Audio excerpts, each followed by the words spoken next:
What's going on, everybody? Sports Group Nathan Schivins, WPPJ 670 AM, Point Park's radio station. Back here on another Monday. Hope everybody's Monday has been good so far.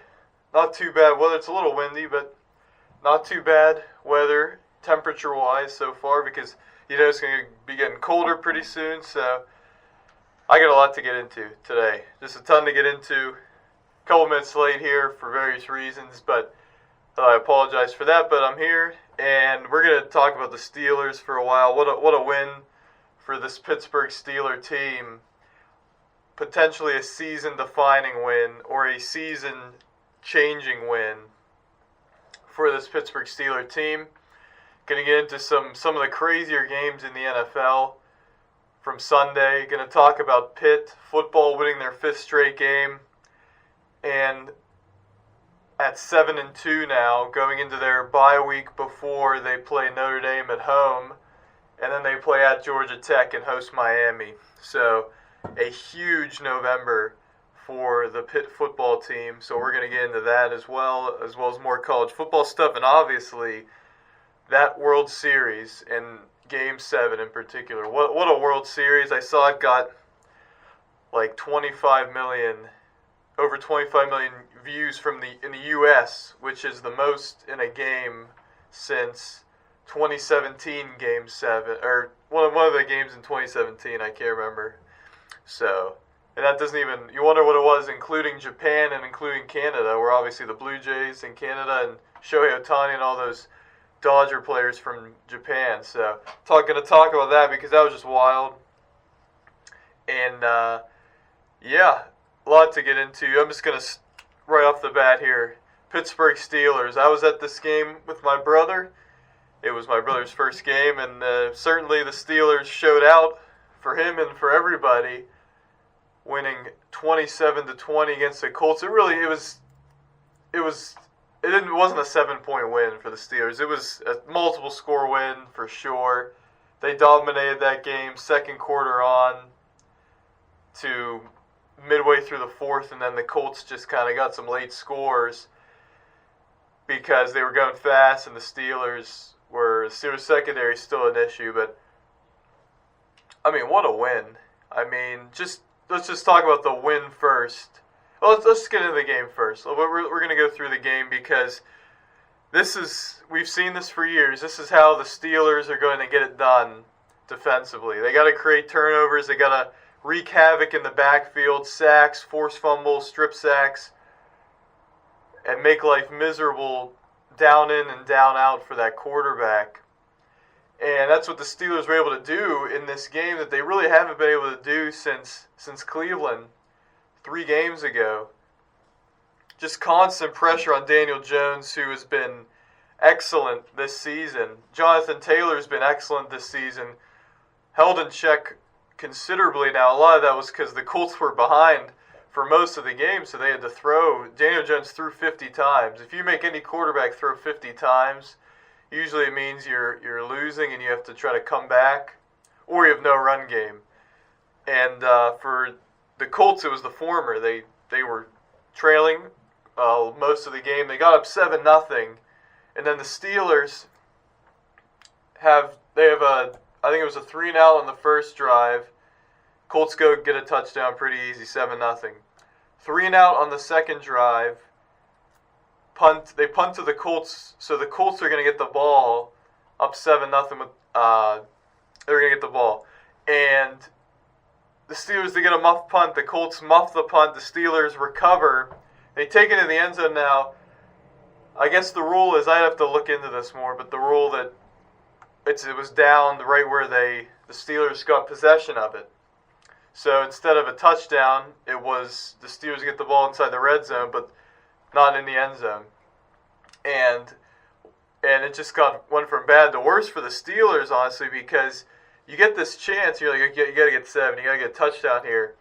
Not only do you not get a touchdown, you go for him 4th down, which I liked. I want Tomlin to go for him for these 4th downs more and not live in your fears. Don't live in your fears, Mike Tomlin. Well, today he didn't.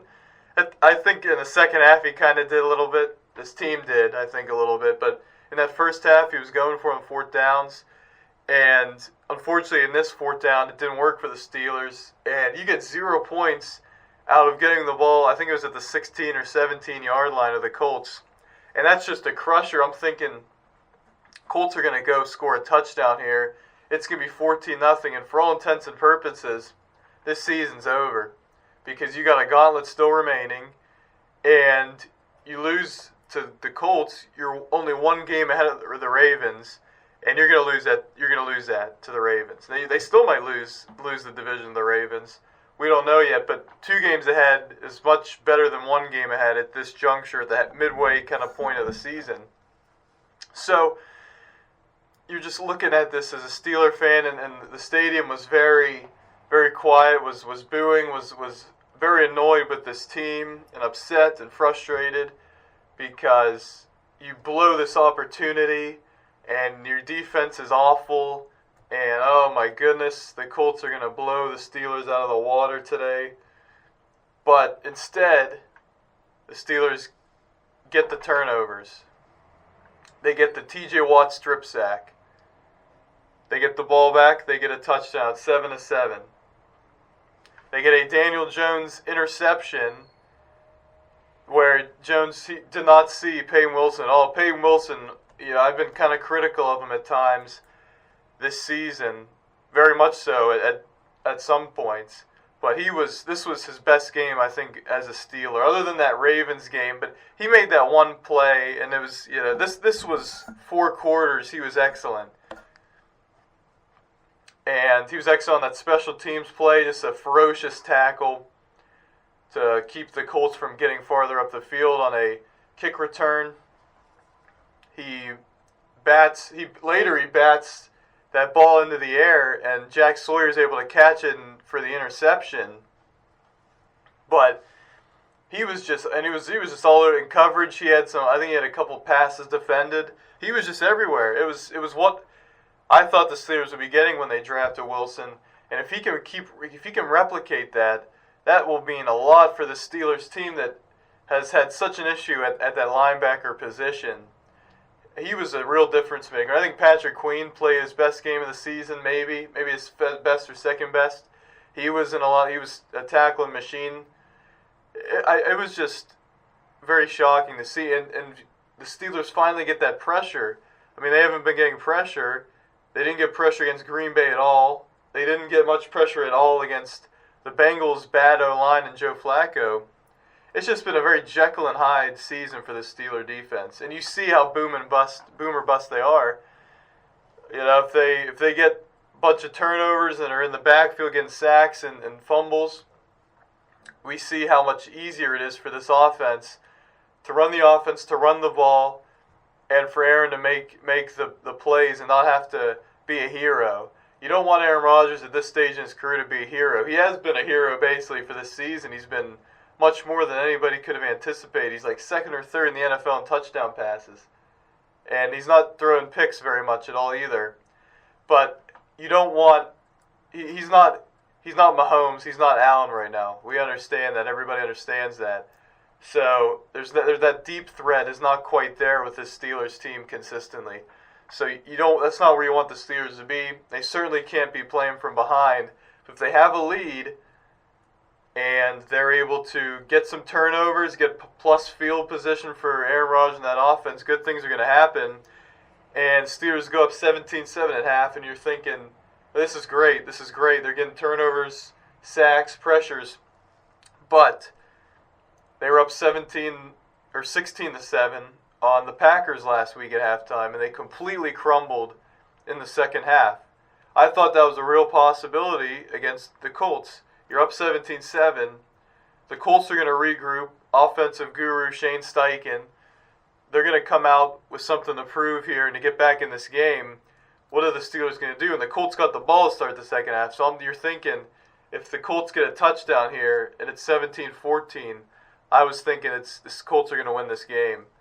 But to the Steelers' credit, they got some defensive. They got a stop there.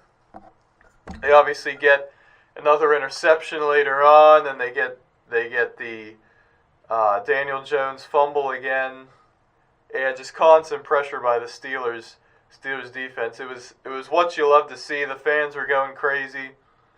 They did play Renegade in the fourth quarter, and the fans loved it. They were going ballistic, and rightfully so, because they had a defense worthy of celebrating in this game. And now it got a little hairy there at the end, just because I don't like this, and Aaron Rodgers was upset about this after the game. He was saying we should have had 38-45 points in this game. And he's right, they should have. They didn't capitalize. I didn't think the offense was very good today, honestly. There were moments, or yesterday's game, obviously, didn't happen today. There were spurts where I think the offense played well. Aaron Rodgers was efficient. He got it to his guys, but there were some drops. DK Metcalf didn't play his best. Calvin Austin, I think, had a really good game. Pat Freiermuth had a really good game, getting it to Darnell Washington a few times. I didn't think they ran the ball as much as they could have or should have, especially with such a lead. And they weren't run blocking the greatest in this game. So there were some issues with the offense, but a win's a win. And if your defense is going to play like that, that's what the Steelers have to do. It's not even the turnovers, it's just getting constant pressure. You pay these guys, you pay TJ Watt $41 million a year, you pay Alex Highsmith. You're going to have to pay Nick Herbig if you want him, because he is excellent. Alex Highsmith, to his credit, had a very nice game as well. Had at least one sack, and he was in pass coverage, kind of acting like that inside linebacker position and making plays in coverage. It's got to be a collective effort with this defense. It really does, and it starts up front. The secondary is not good. It's not going to be good. It's not going to change unless the Steelers get an incredible corner at the trade deadline, which I think is this week. This week or next week or something is the trade deadline. So it will be interesting what the Steelers do. But, Jalen Ramsey is playing as good as you can ask for, I think. He's very boomer bust, but he always has. He's always been boomer bust. Darius Slay is not good. We see that. We understand that. He is older. That's, I talked when the Steelers were able to acquire Darius Slay. Well, the Eagles got rid of him, and the Eagles are such a great, franchise, well run. So there must be something with you hope there's not, but there must be something the Eagles didn't like about Darius Slay to move off him. And he's just been 2 steps slow in coverage. It's been kind of crazy. He's just been awful. And Joey Porter Jr. has been very bad. He wasn't very good. He made a couple plays in this game against the Colts, but he also had some egregious pass interference calls. He was falling behind these receivers consistently. And the safety issue. Now, Kyle Duggar, got to give great credit to him, stepping in, getting acquired, 3 days before the game. And I think he was all over the field, too, and he was very good. So you have to give props. That whole D-line was excellent, and the safeties were okay for the most part. But safety is going to be an issue. It's going to be an issue. Corners are definitely going to be an issue. Eccles came in, and he wasn't very good. So you understand that. You pay TJ Watt, you give Cam Hayward a couple million more dollars or whatever. You pay Highsmith, right? You invest heavily through the draft. Keanu Benton in recent years. Derek Harmon now. In that D-line and in that front.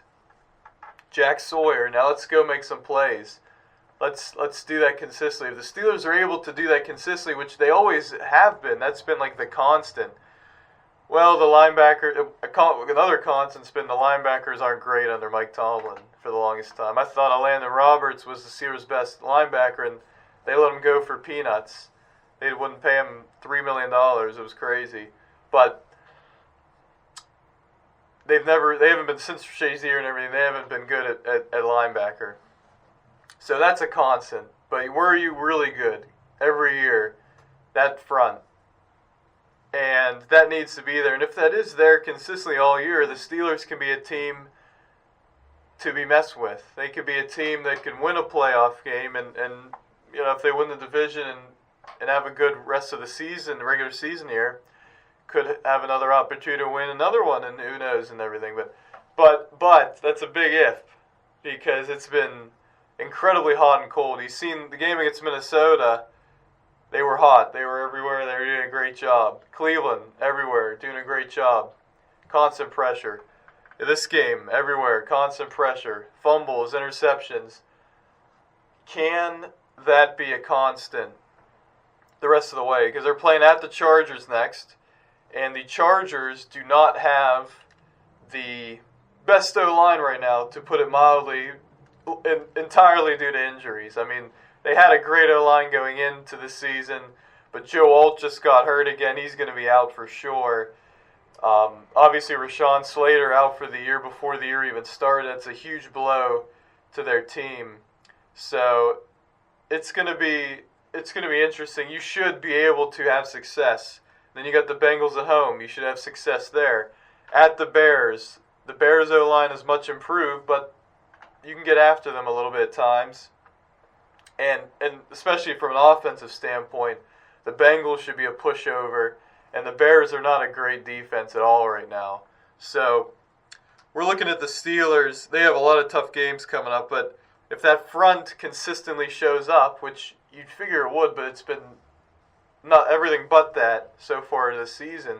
If they can, you're looking at the season kind of being salvaged here, because I was saying this game, if the Steelers lost this game, they were going to lose the division and probably miss the playoffs. That was what I was feeling, just a gut kind of game. 2-game losing streak already. If it would have been 3, and especially if they get blown out by the Colts, you're thinking, oh, brother.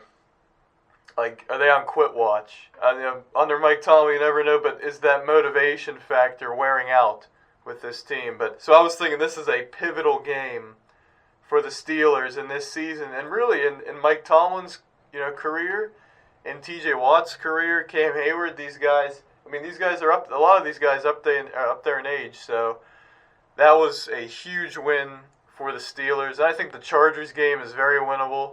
Chargers. The Titans gave the Chargers everything they could want in that game, and the Chargers O-line is non-existent at this point. So that's a winnable game. And now you look, you're 2 games up on the Ravens, and so I think the Chargers game's winnable. I think you got to win the Bengals at home. You can win at the Bears. The Bills Steelers is going to be very tough, playing the Bills. Then you're at the Ravens, it's going to be very tough. Dolphins at home, you got to win. At the Lions, it's going to be tough. At Cleveland, you have to win that game. And then you got to win at home against the Ravens last game of the season. If you do that, if you win at L.A., beat the Bengals at home, that's 7. Beat the Dolphins, that's 8. At the Browns, that's 9. At the Bears, 10 if you win that. It's going to be tough. I think the Steelers are the better team. And then if you beat the Ravens, that's 11 and 6. Can you get to that? We're assuming they lose at home against the Bills, at the Ravens, and at the Lions. There's some tough games, but there's some games you got to win. There's some winnable games. I think the Chargers are that's certainly a winnable game. So, very exciting with the Steelers, an exciting win. The fans were early on in the game, and they were not happy, and rightfully so. Before the game, the fans, they held a funeral for the Steelers defense. It was crazy. They held a funeral in memory, Steelers defense, and that defense yesterday, during the game and after, was saying, we're not dead yet. We still got some life, and so that was encouraging to see. But again, you got to get that pressure, because if you do that, it forces the quarterback to, and if you play tighter coverage closer to the line of scrimmage, I think, me and my buddies on my podcast, We Are Family Pittsburgh Sports Podcast, we were talking about that. If you crowd the line a little more, maybe the receivers and tight ends aren't covered after 3 seconds, but they are from 0 to 3. Then that makes the quarterback hold on to the ball a little more, try to assess where he needs to throw, and then that gives time for that pass rush to come and to create havoc. I think that's the key to success for the Steelers team, but can they do it consistently? Because the secondary is going to be an issue. And now Deshaun Elliott likely out for the year. It's going to be tough. I think the Steelers, they went all in the offseason. I would expect them. They already got Kyle Duggar here. I would expect them to be very aggressive at the trade deadline to acquire maybe another wide receiver. We've been hearing about that consistently, but also some secondary help for sure. And if there's a linebacker, who knows, but I don't think they're going to try to get a linebacker. So that was a huge win for the Steelers yesterday afternoon. 5-3 now, 2 games up in the division. As of today, they would be the 4th seed in the playoffs. They probably will end up being the 4th seed because Denver's 7-2. I don't think they're that good, honestly. They would have lost to the Texans if C.J. Stroud didn't get concussed. But they're 7-2. They only have the 2 losses. Colts have the 2 losses. Patriots have the 2 losses. Bills have 2 losses. And I think those Patriots have an incredibly soft schedule. The Bills are the Bills.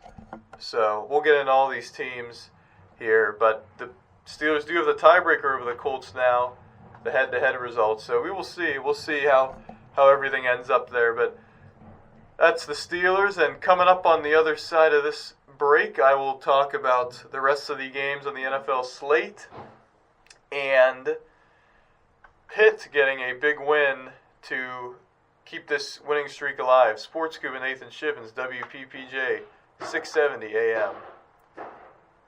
And welcome back to the Sports Scoop and Nathan Schivins, WPPJ, 670 AM, Point Park's radio station. Thank you, everybody, for listening in here today. Going to go through these Week 9 games here. Obviously, Cardinals-Cowboys tonight. That should be an interesting game. There should be some points scored in that one because obviously we know what the Cowboys can do offensively. And the Cardinals with Jacoby Brissett have actually had a better offense than with Kyler Murray. And the Cowboys' defense is atrocious. Probably the second worst to the Bengals in the league. And we're going to get into the Bengals as well. But yeah, on Thursday night, the Ravens 28-6 over Miami. I didn't get to watch this game. I was doing stuff, but looking at the highlights back and everything, the Miami Dolphins are just a train wreck. And they just, you look at the numbers. They were very competitive in this game.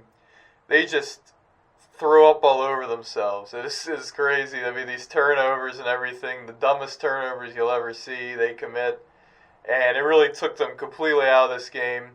And Baltimore's, with Lamar Jackson back, I was saying, after Thursday night we see this result, I was saying, I think the Ravens are going to win the division. I still kind of think they will.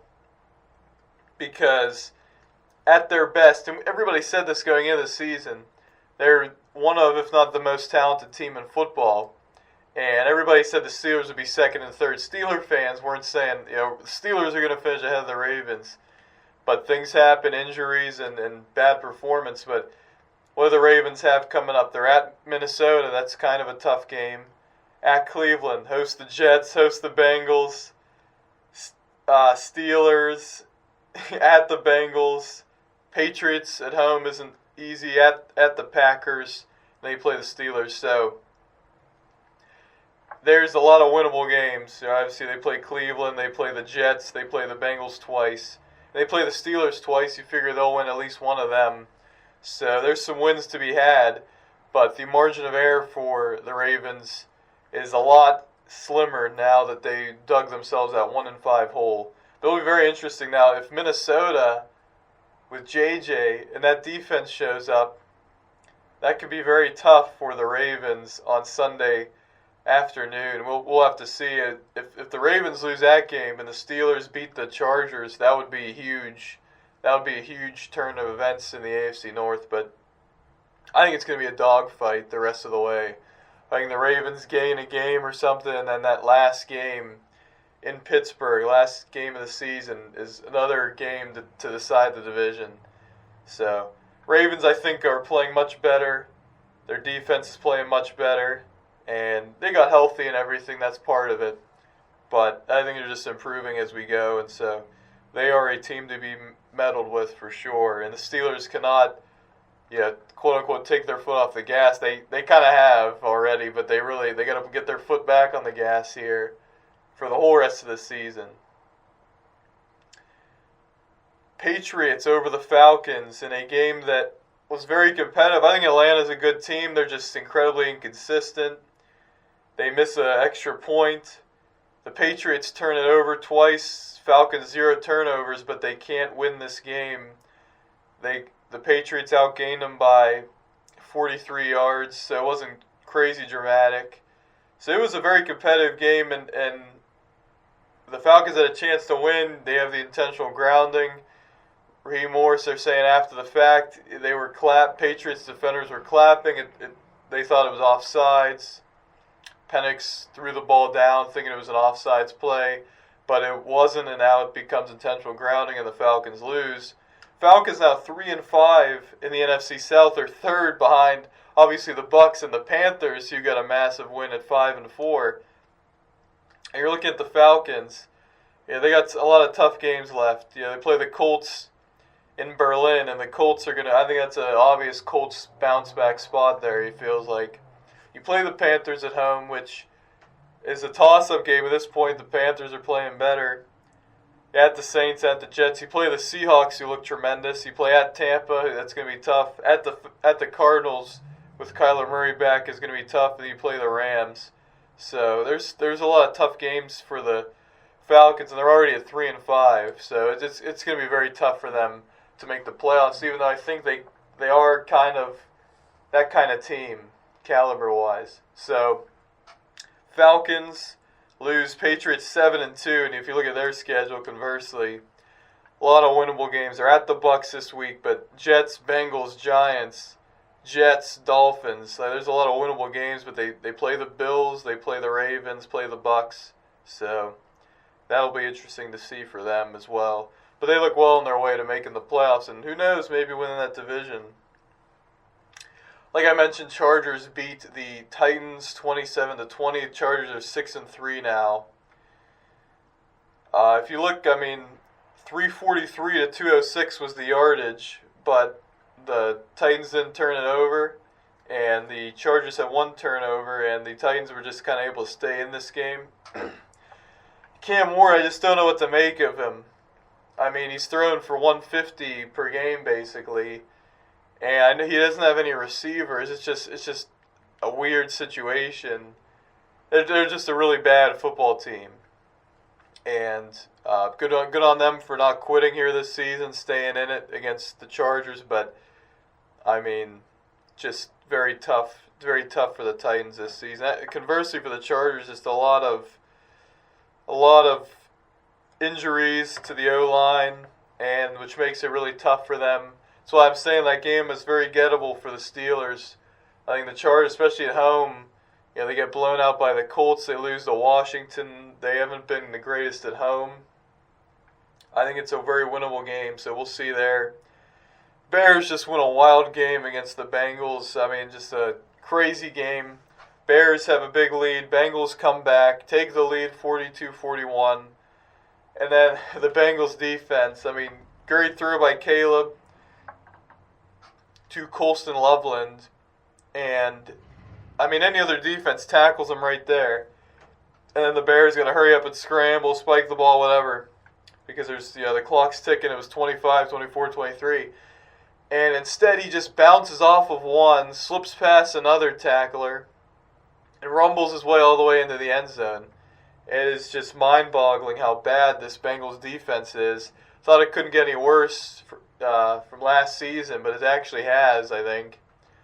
They are, the only team in NFL history at this point to be the worst team in passing defense and rushing defense. Saw a lot of teams are bad in, against the pass or something, but they're okay or better against the rush, or vice versa. They're really bad at both. They let you have both. And the Steelers saw that on that Thursday night. Joe Flacco had a great game, wasted. This defense is just horrendous, and Chase Brown kind of calling him out. Not kind of, he did call him out after the game. And so, it's just not good there in Cincinnati. They're 3-6. They could easily be, 5-4, even 4-5, no doubt, and be still in it, with the win against the Steelers. They also could have lost that Steeler game, but it's just a bad situation there. Zach Taylor, it seems like a foregone conclusion he's going to be fired. You got to get that defense right, and they just haven't.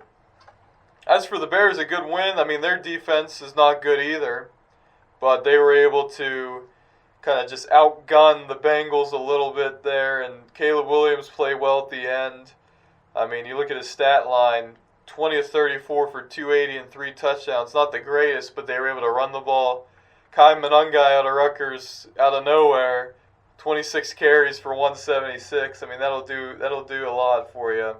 But Joe Flacco, 470 passing yards. He did have 2 picks, but 470 passing yards, and your team can't get the win. Malpractice. It's malpractice what the Bengals are doing. The Niners who are incredibly injury hampered. They lose to the Texans last week, but they bounce back against the G-Men, the Giants, 34-24. Mac Jones had a really good game, even though he's basically dead. I mean, I said this on the podcast. They were just throwing him out there to the Wolves, and he's getting knocked around every game, and he was already hurt. But he had a great game here. And the Giants is going to be hard without Scadaboo to run the ball effectively and have a complementary offense. So Giants, I mean, they're 2-7. They could easily be 4-5 or something like that. But Brian Dable, I hope they don't fire him. I was saying this. I picked the Giants. I was like, this is a game they got to win. You feel like to save Brian Dable's job. I like Brian Dable. So they play at the Bears next. They host the Packers, at the Lions, at the Patriots. I mean, it's just a gauntlet of a schedule. It just doesn't let up. So, but they're very hurt as well, obviously, at the wide receiver and running back positions. Broncos, incredibly lucky win again over Houston. C.J. Stroud has the concussions out. The Broncos squeak by again. You look at it, they were outplayed by the Texans even without Stroud. Davis Mills comes in and he's just not a great player.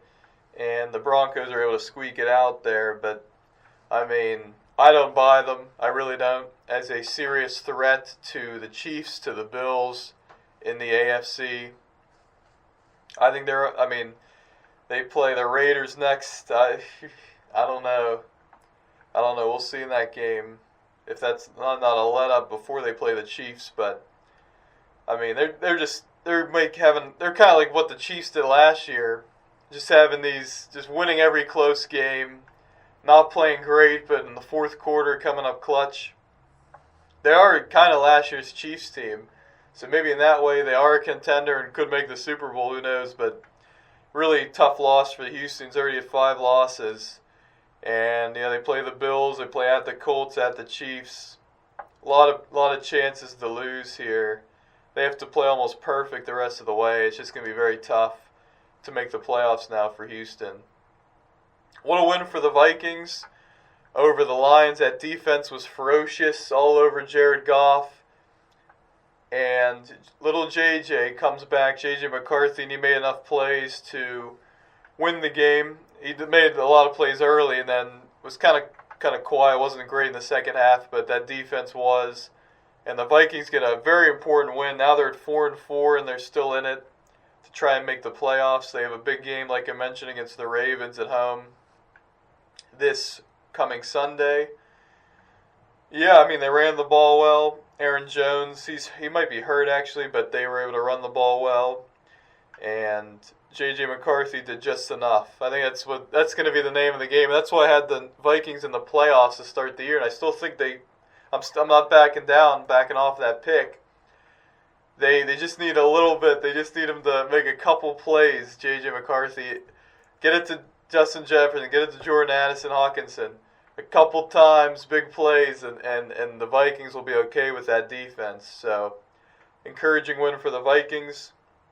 What a win by the Panthers over the Packers. It was kind of a letdown spot for Green Bay, who I think plays Philly next, if I'm not mistaken. Yes, they do. And for the Panthers, I mean, Bryce Young, 11 of 20 for 102 yards and a pick. Not very good. But Rico Dowdle's very good. He's been excellent all year. 25 carries for 130 yards and 2 touchdowns. I mean, he's been great this season. Third in the NFL in rushing yards this season. So he's been tremendous. And Jordan Love was just not good. The Packers were not very good in this game, which let the Panthers, I mean, don't look now, they're 5-4. I mean, let's look at their schedule here. They got the Saints next. At the Falcons, at the Niners, Rams, Saints again, Bucks. I mean, there's some games. Now I think they'll probably end 8-9 or something, 9-8 maybe. But this is an encouraging season, kind of moving up a little bit in the trajectory of their team and their franchise under Bryce Young. So what a win for the Panthers. They kind of made it interesting by, some of the shenanigans, missing the extra point on the celebration penalty, but. Bad loss for the Packers, an obvious letdown spot, and Panthers get the win. Jacksonville, what an entertaining game that was in the second half. Jacksonville over the Raiders, 30-29 in overtime. Blow after blow in the second half. I mean, Jacksonville touchdown, Raiders touchdown, Jacksonville touchdown. Both quarterbacks, Geno didn't look terrible. That's what happens when you get it to Brock Bowers. Get it to Brock Bowers a lot. And Trevor Lawrence wasn't great, but in the second half he was a lot better. Travis Etienne had some big plays in the running game and in the passing game. Some really hard runs. And Parker Washington had a good game for the Jaguars after Brian Thomas was hurt. Travis Hunter didn't even play in the game. So Raiders, obviously, you like the going for 2 to try and win the game. They just didn't execute it. So all credit to the Jaguars. I think the Raiders are playing better now. I think Geno's playing better, settling down a little bit. They play at the Broncos this week. I don't know. I might be picking them for an upset. We'll see here, but that's a game where the Broncos gotta be on their toes because they can't be looking ahead to the Chiefs. You just gotta win games. So Jaguars get the win. They're 5-3. Rams crush the Saints. Tyler Shuck plays. How did he do? 15-24 for 176, a touchdown, interception. Not great. Matt Stafford was great. 24-32, 281, 4 touchdowns. Rams are good. Rams are good, folks. They are a team to be reckoned with in the NFC. 6-2. They play at the Niners this Sunday. Seahawks blow out the Commanders. What a game by the Seahawks. They look like the best team in the NFC. I'm saying it right now. I think they are. The way they're playing offensively, defensively, just getting after it. Jackson Smith-Njigba's playing like the best wide receiver in football. He has a strong argument that he is the best. And Washington, they were just hampered with injuries and poor performance. Jane Daniels, just terrible, the injury. They say he's probably going to be out for the year. Look, he dislocated that elbow. That was really tough to see. Don't know why he was in the game at that juncture, but just a terrible injury. You really feel for him. And the Commanders are done this season. 3-6, they're going nowhere. And that's really unfortunate for them. It really is. But now I want to get to Chiefs-Bills, because that was the game everybody's looking at on the Sunday slate. And the Bills had a great game. I think especially defensively. They got after Patrick Mahomes. Constant pressure all afternoon and the evening. And made it really uncomfortable. Mahomes' first game of his NFL career under 50% completion. And he was just kind of all over the place at times. And Chiefs only lost by 7, and they even had a chance with 2 chances in the end zone.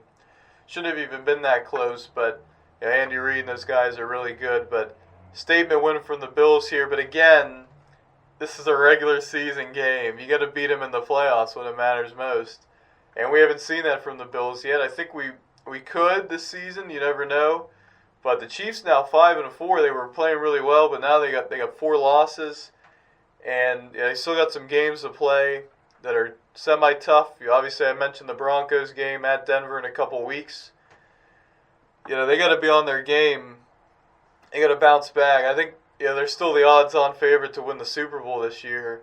And I think with Rashee Rice, right, with Xavier Worthy, with Hollywood Brown, with Travis Kelce, they are well positioned offensively, and obviously what they're going to do defensively with Spagnuolo. But I think they need to go on a run here, no doubt. They got to go on a run because this is getting away quickly with a 2-game lead for the Broncos, and the Chargers is 1 game ahead of them as well. They're third in the division, so gotta make some hay here. So that's the Week 9 slate, and some good games for sure. A lot better than what we've seen, especially in that 1 o'clock window that we've seen in the past couple weeks. So that was encouraging. So coming up on the other side of this break, I will talk about Pitt for a while and college football, and that'll add some World Series. Still got a lot to talk about. Not a lot of time to do it, but we're going to try to make it work. Sports Scoop with Nathan Schivins, WPPJ 670 AM. And welcome back to the Sports Scoop with Nathan Schivins, WPPJ 670 AM, Point Park's radio station. I want to get into Pitt here. They get a 35-20 victory over the Stanford Cardinal, who are a bad team, a very bad team.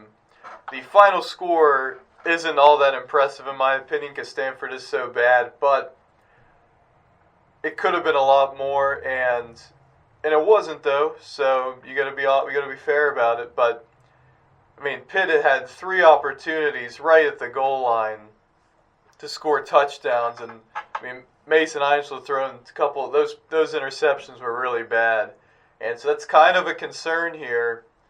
Got to be better going into this Notre Dame game, which now has massive implications for both teams. But Mason Einschel, through 3 quarters, played really well. Was making some tremendous plays. And this Pitt team early on, Stanford got some incredibly lucky plays. These plays are it only happens to Pitt. Obviously, Pitt drops the interception. Braden Lovelace, it went right to me. He dropped it. He was bobbling and he dropped it. That leads to 3 points for Stanford. The Rashad Battle, Ben Gulbranson, the Stanford quarterback, throws it right to Rashad Battle. He wasn't looking though, so he just gets his hand on it, and he tips it in the air. The Stanford receiver catches it and runs 35 yards for the touchdown. That's 10 points right there that wouldn't have happened.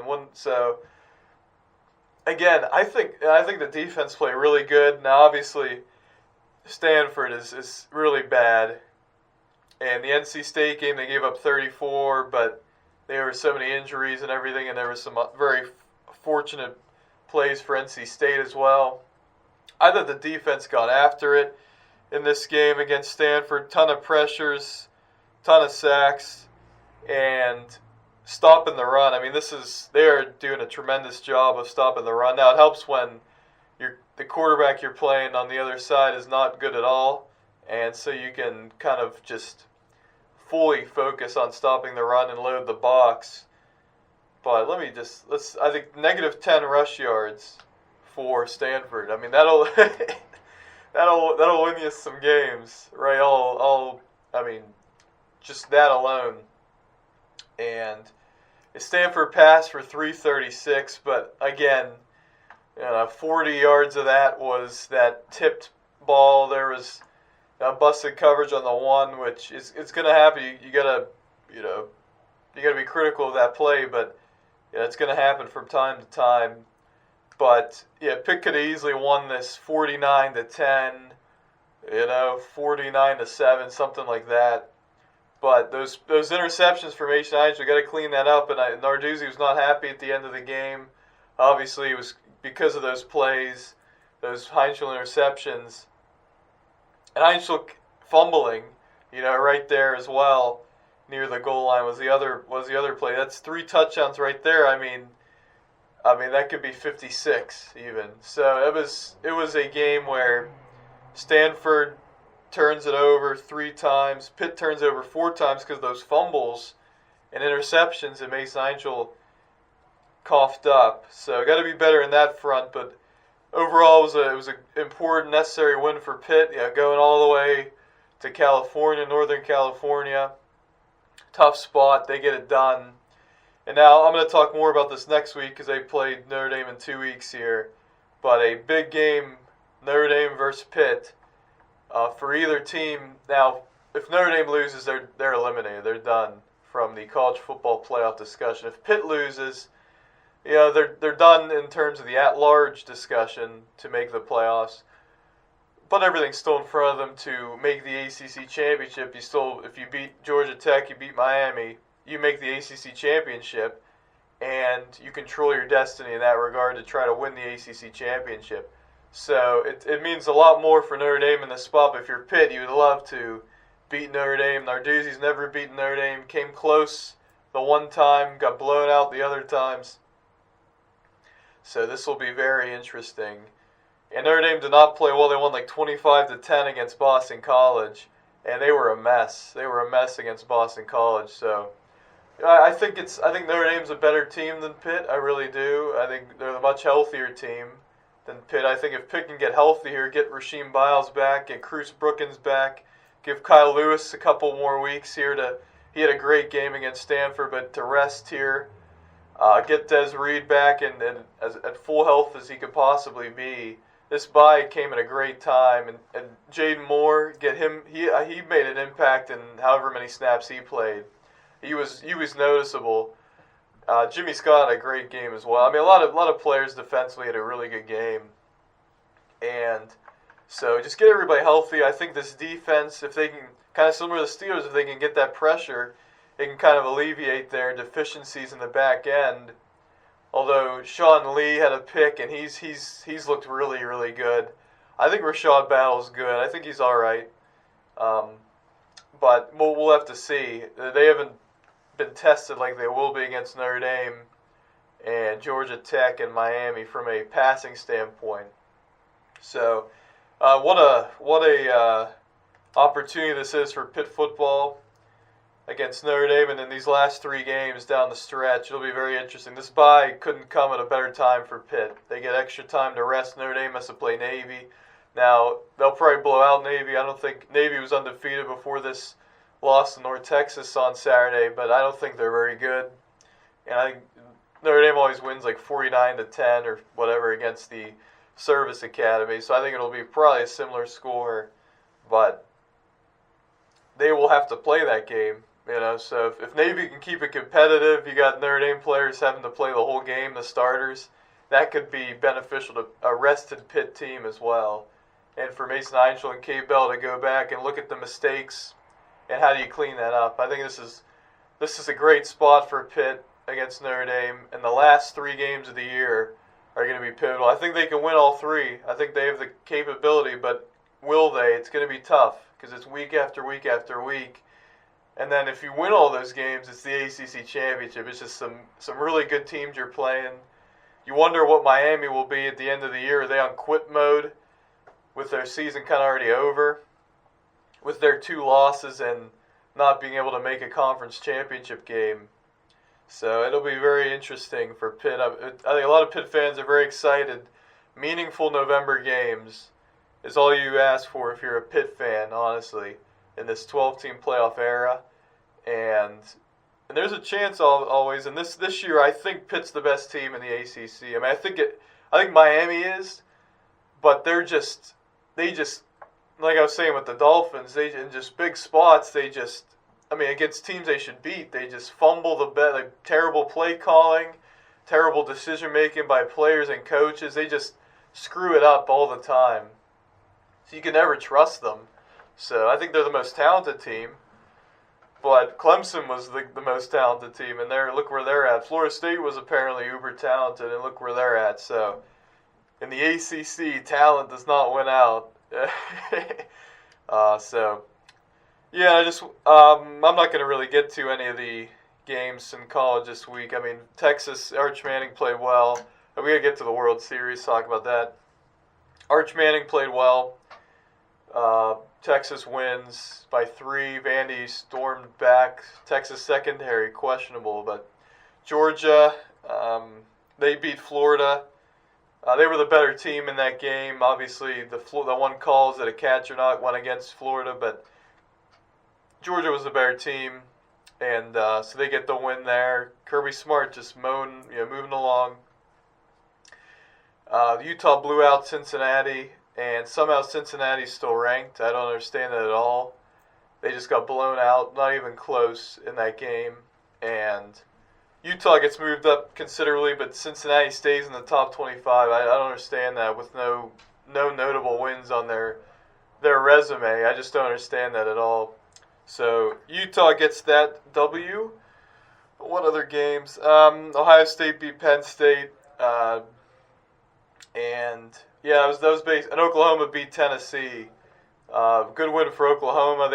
They kind of got very lucky and fortunate that first half to be winning at halftime, and then their defense kind of shined against Joey Aguilar in Tennessee, who has 3 losses and is still ranked. It hasn't beaten anybody, so I want to move on to, and Georgia Tech obviously getting upset, Miami getting upset, Virginia winning again. So that's where we're at in college. I want to get to the World Series, Game 7, which was tremendous.